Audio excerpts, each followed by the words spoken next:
بسم الله والحمد لله والصلاة والسلام على رسول الله وعلى آله وصحبه ومن والاه. رب اشرح لي صدري ويسر لي أمري واحلل عقدة من لساني يفقهوا قولي. Mes chers frères, mes chères sœurs, on est toujours dans notre série Le voyage de l'âme après la mort. Par la grâce d'Allah tabaraka wa ta'ala, on a pu voir ensemble l'intercession du prophète Muhammad alayhi salatu wassalam. On a vu que ce jour-là, ce sera un jour qui va être difficile, un jour où les gens ils vont aller vers les prophètes. Pourquoi ? Pour demander à ce que l'intercession commence. Vous vous souvenez ? Très bien. Le jour du jugement, sachez, mes chers frères, mes chères sœurs, que les gens ils vont avoir soif. On avait vu ensemble que le soleil se rapproche de la tête des gens. Vous vous rappelez de ça ? Et qu'il y en a certains qui seront sous l'ombre du trône d'Allah. Donc eux, ils n'auront pas ce problème de supporter quoi ? La chaleur du soleil. Par contre, il va y avoir la soif. Et là, ici, il faut savoir que notre bien-aimé, alayhi salatu wassalam, lui, ainsi que les autres prophètes, ils auront le droit à un bassin. Un bassin. D'où le thème d'aujourd'hui, le bassin du jour du jugement. Al-Hawd. Allah tabaraka wa ta'ala honorera son serviteur et messager Muhammad alayhi salatu wassalam dans le grand emplacement en lui donnant un bassin de vaste étendue. Il ne sera pas le seul alayhi salatu wassalam, à avoir un bassin, mais notre prophète sallam, lui, il va avoir un bassin qui a été décrit dans les textes de la sunna avec précision. L'eau de ce bassin est plus blanche que le lait et son goût est plus doux que le miel. Son odeur est meilleure que le musc. Vous connaissez le musc, le parfum ? Ses cruchons sont au nombre des étoiles du ciel. L'excellente eau de ce bassin proviendra du fleuve d'Al-Kawthar qui a été donné au messager d'Allah sallam au paradis. Donc écoutez bien, l'excellente eau de ce bassin proviendra du fleuve d'Al-Kawthar qui a été donné au prophète sallam au paradis. Très bien. La communauté de l'élu Muhammad sallallahu alayhi wa sallam s'en abreuvera. Quant à celui qui en boira une gorgée, il n'aura plus jamais soif après cela. Vous suivez ? Boire juste une gorgée de ce bassin fera en sorte que tu n'auras plus soif sur la terre du jour du jugement. Ce bassin, mes frères et sœurs, il existe déjà. Ce bassin, il existe déjà. Selon Uqba ibn Amir, le hadith, il est rapporté par l'imam al-Bukhari. Le prophète alayhi salatu wassalam, se rendit un jour auprès de ceux qui ont été tués à Uhud et il a fait une prière pour eux. Écoutez bien. Et il a fait une prière pour eux. Puis il monta sur sa chair et dit, là il a fait un discours, il a dit, je suis pour vous comme un éclaireur et je serai un témoin à votre rencontre. Par Allah, je vois en ce moment mon bassin. Par Allah, je vois en ce moment mon bassin. Et vous savez qu'on est en train de parler de quelque chose qui fait partie du ghaib, du monde de l'invisible. Wal ghaib la yathbut illa bidalil. Et le monde invisible, celui-là on peut l'infirmer qu'avec des preuves du Coran ou de la sunna authentique. Très bien. Donc, le bassin existe déjà. L'imam al-Ghazali et al-Qurtubi, rahimahumullah, ont dit que le bassin se situe avant la traversée du pont. Vous connaissez le pont ? On l'appelle comment ? Sirat. Le pont du Sirat, le prophète dans la description de celui-ci nous a dit qu'il est plus fin qu'un brin de cheveux, plus tranchant qu'un sabre. Ok ? Et les gens vont passer au-dessus de ce pont en fonction de leur vitesse à exécuter le din d'Allah sur terre.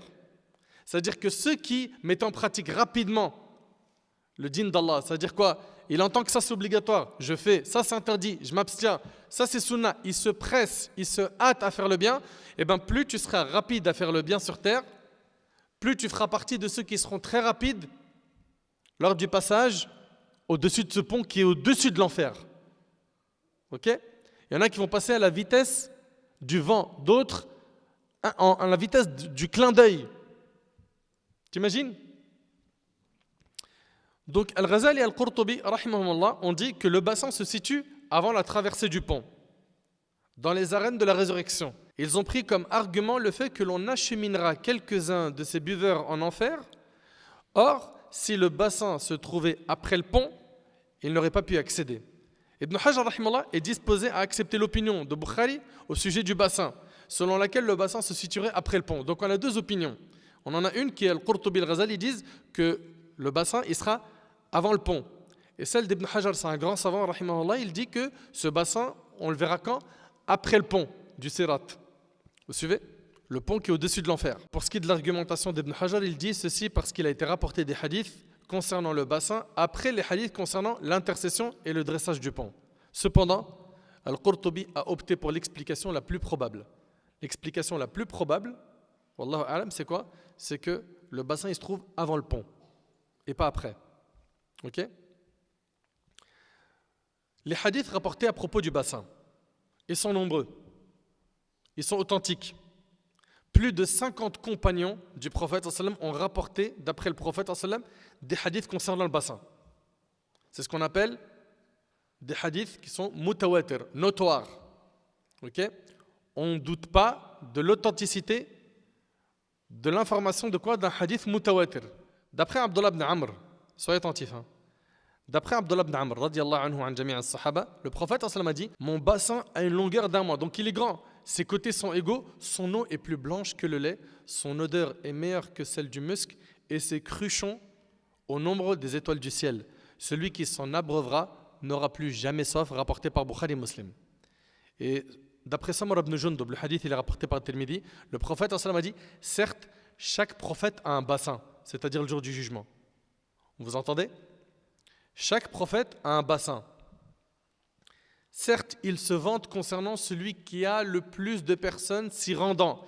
Et certes, j'espère en Allah que je serai celui des prophètes qui aura le plus de personnes s'y rendant. Donc le prophète, il espère être celui qui aura le plus de personnes autour de son bassin. Vous suivez? Et d'après Abu Hurayra radhiyallahu anhu, le prophète a dit « Mon bassin a une distance plus grande que celle qui existe entre, écoutez bien s'il vous plaît, entre Aïla, ville de Jordanie, et Adan. C'est une ville au Yémen. Donc on a ici dans ce texte que c'est entre Elia et Adan. Dans un autre texte, c'est la taille de ce bassin et comme la distance qu'il y a entre Médine et Sanaa. Sanaa, c'est où? Au Yémen. Dans un autre texte, c'est la distance qu'il y a entre quoi? Entre Jarba, pas Gerban, Jarba et Adruh. Et المسافات المحددة في الروايات السابقة بين هذه البلدان كلها متقاربة. Et en fait, toutes ces distances qui ont été évoquées dans les textes, c'est des distances qui sont quoi? Pas loin les unes des autres. Vous suivez?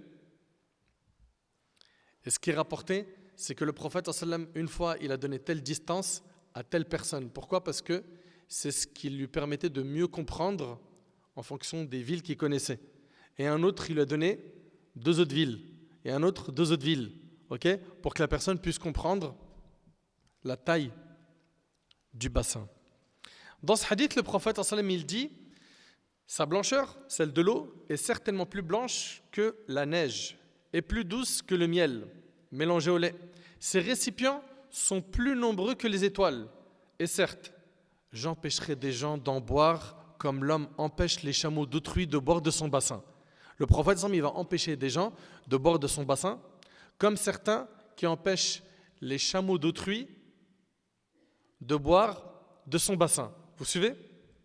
Les compagnons ont dit « Ô messager d'Allah, nous reconnaîtras-tu en ce jour ?» Le prophète a dit oui. Comment est-ce qu'il va nous reconnaître? Levez la main. Vas-y. Avec la trace des ablutions. Barakallahu fik. Écoute attentivement s'il vous plaît. Les compagnons ont dit « Ô messager d'Allah, nous reconnaîtras-tu en ce jour ?» Le prophète a dit oui, car vous aurez une marque que les autres communautés n'auront pas. Vous viendrez à moi en ayant des lumières sur vos visages et sur les membres de vos corps, laissés par les traces des ablutions. Et le hadith, il est rapporté par Muslim. Et là, j'ai tout de suite une question qui brûle en moi. Ces personnes qui ne font pas salat, Mais comment vous allez être reconnu par le prophète sallallahu alayhi wa sallam le jour du jugement? Comment est-ce que le prophète sallallahu alayhi wa sallam va vous reconnaître le jour du jugement? Vous ne faites pas le wudu, vous ne priez pas. Vous voulez vous retrouver en galère le jour du jugement? Qu'est-ce qui vous manque pour prier? Ça prend combien de temps? Restez sur vos smartphones pendant 3-4 heures par jour, regardez le temps d'écran, regardez le report du temps d'écran sur vos smartphones. Ça vous dérange pas? Faire du sport, 2-3 heures, ça vous dérange pas? Enchaîner des séries Netflix, ça vous dérange pas? Regarder des stories à longueur de journée, des commentaires sur les réseaux sociaux, ça vous dérange pas? Mais 5 prières par jour qui vont vous prendre finalement combien de minutes sur vos 24 heures? Ça pèse lourd. Vous oubliez que, subhanallah, en enfer, il sera dit à des gens, Ma salakakum fi saqar. Qu'est-ce qui vous a acheminé à Saqar? Comment ça se fait, vous êtes dans le feu? Qalu, lam naku minal musallin. On n'était pas de ceux qui priaient.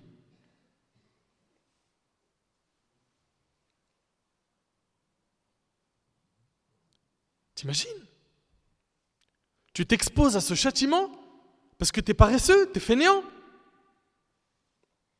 Quand il s'agit de te lever à 3 heures du matin pour un voyage, il n'y a aucun problème. Le prophète en samedi, les 2 rak'at du Fajr valent mieux que ce bas monde et ce qu'elles contiennent.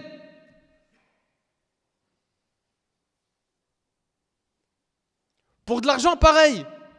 À n'importe quel moment. Je vais faire le nécessaire pour être là. Quitte à faire nuit blanche. Mais par contre, faire les 5 prières, c'est lourd pour toi. Allah Ta'ala, en décrivant les hypocrites, il dit Wa idha qamu ila as-salah zid qamu kusala. Allahu Akbar. Quand ils se lèvent pour accomplir la prière, ils se lèvent avec quoi? Avec paresse, avec fainéantise. Ça, c'est la description des hypocrites. Allah yahfadkoum les frères. Mes sœurs, faites le nécessaire pour régler une bonne fois pour toutes cette affaire de salat. Vous savez que le prophète nous a dit que la première chose qui sera jugée de nous le jour du jugement, c'est la salat. T'imagines quand tu vas comparaître devant le Seigneur des mondes et qu'il va t'interroger, la première chose qui va juger de toi, c'est quoi? La salat. Qu'est-ce que tu vas dire à Allah subhanahu wa ta'ala? Je ne savais pas. C'est quoi ton excuse? Tu as de l'eau partout pour faire les ablutions. C'est vrai ou c'est pas vrai? C'est quoi? Le temps des prières, c'est pas long. C'est vrai ou c'est pas vrai? Nos 5 prières, elles sont bien disposées. Imagine si tu devais les faire toutes enchaînées. Subh, Dhuhr, Asr, Maghrib, Isha. Quand quelqu'un juste, pour X ou Y raison, il doit rattraper 2 prières, quand il rentre chez lui, il trouve ça contraignant. C'est vrai ou pas? Imagine si tu devais en faire 5 d'un coup. Et puis ces 5, subhanallah, les péchés que tu commets entre ces prières sont effacés par l'accomplissement de la prière d'après. Tant que tu t'éloignes des grands péchés. Je parle des petits péchés. Donc, tu es gagnant. C'est la seule adoration qui a été légiférée au-dessus des cieux. Le prophète, il a fait un long voyage. Le voyage nocturne et l'ascension. Et c'est au-dessus des 7 cieux qu'Allah Ta'ala lui a donné l'ordre d'accomplir les prières. Tous les autres piliers de l'islam, ils ont été révélés sur terre. Mais celui-là, non. Celui-là, c'est le lien que tu as avec Allah. Le prophète, il dit que le moment où on est le plus proche de notre Seigneur, c'est quand on est prosterné. Pourquoi tu ne profites pas de la salat pour demander à Allah pendant que tu es prosterné? Lui demander de te guider, de te pardonner, d'améliorer ta situation, de t'aider à te détacher de tes péchés, de faire de toi quelqu'un de pieux, de t'accorder la science, de te faciliter d'apprendre le Coran, de te faciliter tes projets, tes études, le mariage, l'éducation de tes enfants, de bénir tes parents, de leur pardonner, qu'ils soient vivants ou morts. Tu as besoin de la salat.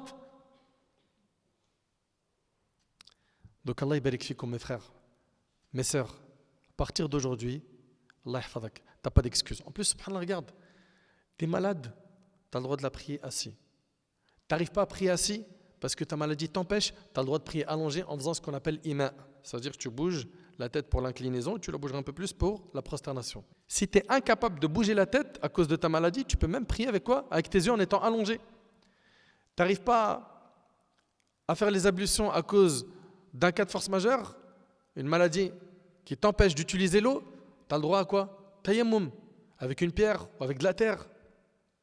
C'est quoi ton excuse? Tu es en voyage, tu as le droit de raccourcir, tu as le droit de réunir les prières. C'est quoi ton excuse? Dis-moi, c'est quoi? T'attends quoi? L'ange de la mort, il prévient pas. C'est dans ta tête que ça se passe. Ah oui, je sais, tu fais trop de péchés.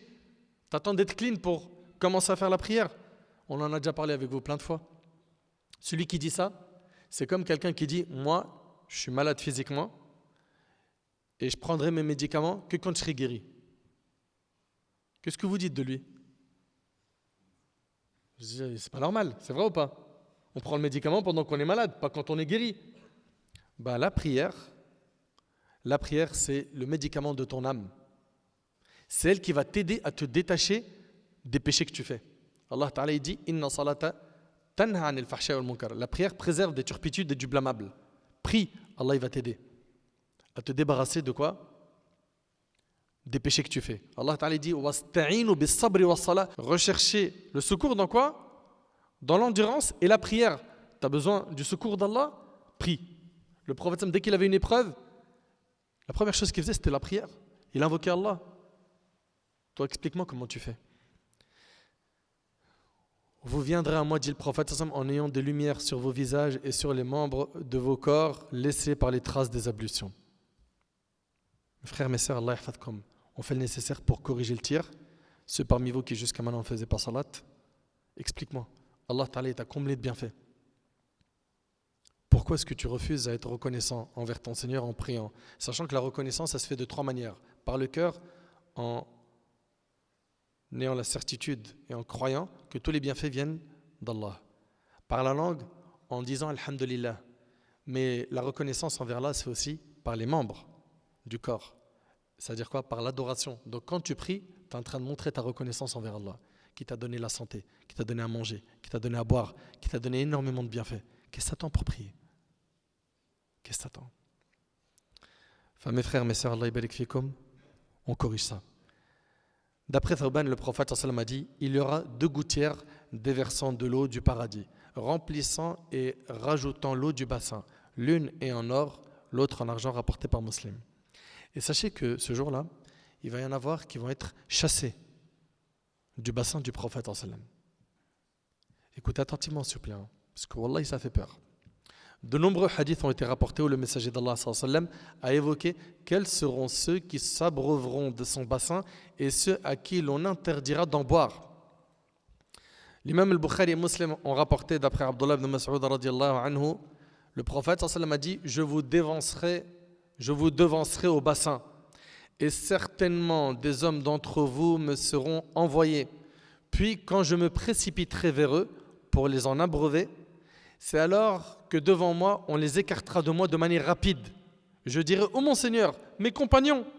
On me répondra, tu ne sais certainement pas ce qu'ils ont généré comme mauvaise innovation après toi. Et dans la version de l'imam Muslim d'après Salama, on dira, tu ne sais pas ce qu'ils ont innové dans la religion après toi. Et le prophète sallam dira, loin. Il dira, loin, loin de moi. Ceux qui ont changé après moi. Vous entendez? Et c'est dans Bukhari et Muslim. Loin, loin de moi, ceux qui ont changé après moi. Subhanallah. L'imam al-Qurtubi, rahimahullah, dans son livre Al-Tadhkira, il a dit, nos savants, qu'Allah leur fasse miséricorde, ont dit, tous ceux qui ont abjuré la religion d'Allah, c'est-à-dire quoi? C'est-à-dire qu'ils ont renié la religion d'Allah. Irtaddu, sont devenus des apostats. Ou qui ont introduit ce qui n'y plaît pas à Allah. Ok? Et ceux qu'il n'a pas permis seront chassés et éloignés du bassin. Eux, ils ne pourront pas boire, ils seront dans cette situation difficile le jour du jugement. Ceux qui seront le plus expulsés seront ceux qui sont allés à l'encontre de la communauté musulmane et qui se sont écartés de leur chemin, comme les Kharijites, c'est une secte égarée. Selon la diversité de leur secte. Les Rafidites, selon la diversité de leur égarement. Et les Mu'tazilites, selon leur genre de passion. Tous ceux-là sont ceux qui ont changé. De même, seront chassés ceux qui ont commis des excès dans l'injustice, dans la tyrannie. Allahu Akbar.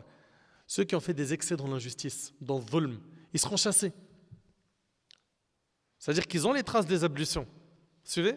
Mais ils seront chassés à cause de quoi? de leur tyrannie. Hein? Leur tyrannie dans l'effacement de la vérité, dans la tuerie des gens de la vérité et leur humiliation. C'est ce que dit le Qurtubi. Ainsi que ceux qui commettaient les grands péchés publics. Allahu Akbar. Allahu Akbar. Ceux qui méprisaient les péchés. Pareil, c'est rien. C'est qu'un petit péché, c'est pas grave. Ainsi que les groupes de gens de l'égarement, des passions et des innovations. Subhanallah, Allahu Akbar. Il se peut que les gens soient repoussés du bassin immédiatement et il se peut aussi que certains s'approchent du bassin après avoir été graciés. Seulement si leur innovation se situait au niveau de leurs actes et non au niveau de leurs croyances. Si tel est le cas, le prophète les reconnaîtra la lumière qu'ils auront sur leur visage et sur les membres de leur corps, laissés par les traces des ablutions, et il leur dira « Loin de moi ». En revanche, s'ils étaient parmi les hypocrites du temps du prophète qui ont faim d'avoir la foi et qui ont caché leur mécréance, on agira avec eux selon ce qu'ils faisaient paraître d'eux, puis on leur ôtera ce voile et le prophète leur dira « Loin de moi, loin de moi ». Ensuite restera éternellement en enfer quiconque aura renié et traité de mensonge la vérité, ne possédant pas dans son cœur le poids d'un grain de moutarde de foi, conclut le Qurtubi. Donc si on résume, c'est un bassin qui est grand. On avait parlé d'une distance de combien de semaines ou de mois? 1 mois. Parfait. Sa couleur? Blanche. Son goût? Plus doux que le miel. Très bien. Son odeur? Plus bonne que le misk. Celui qui va en boire, il n'aura plus jamais soif. Très bien. Ces cruchons, vous vous rappelez? Comment? Ils sont aussi nombreux que les étoiles du ciel. Très bien. Barakallahu fik. Également, ceux qui en seront privés, c'est ceux qui ont renié de din ou qui auront fait les actes graves qu'on a vus tout à l'heure. Maintenant, rapidement, quelle est la différence entre Al-Kawthar et le bassin? Al-Kawthar se trouve au paradis. Vous suivez? Al-Kawthar se trouve au paradis. Et le bassin, lui, se trouve sur la terre du jour du jugement. Très bien. Al-Kawthar, c'est quoi? C'est une rivière, un courant d'eau, qui constitue la source de l'Hawd. Donc le Kawthar qui est au paradis, c'est la source de l'Hawd. Okay? Dans le Hawd, le bassin, ce qu'on va boire, c'est justement du Kawthar qui se trouve au paradis. Vous comprenez? Et le Hawd est un bassin étendu d'eau qui s'alimente à partir de l'Kawthar. Le prophète a dit concernant Al-Kawthar, il s'agit certes d'un fleuve dans le paradis que mon Seigneur m'a promis. Il s'y trouve du bien en abondance et il a un bassin qu'il alimente auprès duquel ma communauté me sera présentée le jour de la résurrection. Les récipients de ce bassin sont aussi nombreux que les étoiles dans le ciel. Et le hadith il est rapporté par l'imam muslim selon Anas ibn Malik radiyallahu anhu. Voilà donc mes chers frères, mes chères sœurs, concernant le bassin, on avait prévu de parler avec vous de la venue du Seigneur, mais le bassin, il fallait qu'on le mette avant. Et la prochaine intervention sera dédiée justement à la venue du Seigneur le jour du jugement. On implore Allah tabarak wa ta'ala de nous faire miséricorde. On implore Allah tabarak wa ta'ala de nous pardonner nos manquements. On implore Allah tabarak wa ta'ala de nous accorder la piété et de tenir sur la vérité jusqu'à notre dernier souffle. هذا والله أعلم سبحانك اللهم وبحمدك أشهد أن لا إله إلا أنت أستغفرك وأتوب إليك